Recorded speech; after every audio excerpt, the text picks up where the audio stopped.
Welcome to Have History Will Travel, your dose of history. I am your host, the Wilder Historian, and today I want to talk about an aspect of Abraham Lincoln's life that not many people are aware of, his professional wrestling career. When we think of professional wrestlers, we think of larger-than-life characters in a four-sided ring, steel cages, folding chairs, and pyro. Not United States presidents. But according to many historians, Lincoln's early life was defined by his size. Being 6'4" and around 200 pounds as a young man, his size attracted people to him because the average height of a man in the early 1800s was around 5'8". He towered over other men. Some men wanted to try their strength and ability against him, but it is his most famous wrestling match that I want to talk about today. Lincoln was born in Kentucky, but because of legal battles resulting from property boundaries and ownership disputes, his father, Thomas, brought his family along with young Abraham to Indiana, and then, subsequently, Abe would move to the Illinois frontier. This was a common occurrence for Kentuckians whose roots started in southern states. They brought with them aspects of southern masculinity, which emphasized wrestling as a way to prove manliness.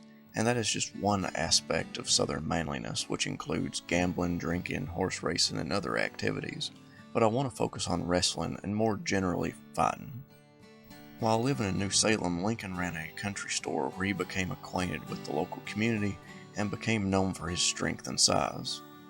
Next to the community sat a strip of forest known as Clary Grove, and a group of young men from that sub-community of New Salem known as the Clary Grove Boys.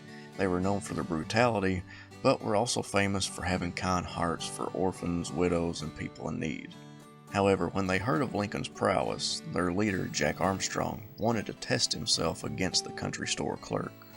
The fight has had numerous versions that tell of Lincoln winning, losing, winning easily, barely winning, losing because of foul play, and many other ways. But I want to talk about William Herndon's account.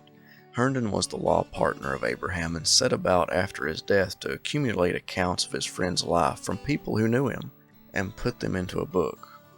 In this book, during the fight, Lincoln grabbed Armstrong by the neck and shook him like a rag doll, winning the fight easily, which gained the respect of the Clary Grove boys, and they became Lincoln's longtime friends. As I said, this is just one of the numerous accounts of Abraham Lincoln wrestling, but I wanted to bring this story to light and get the story out there for people who may not have known about his wrestling career before he became President of the United States. Thank you for listening. I hope you learned something and that you will share this awesome information with your friends and family. See you next time.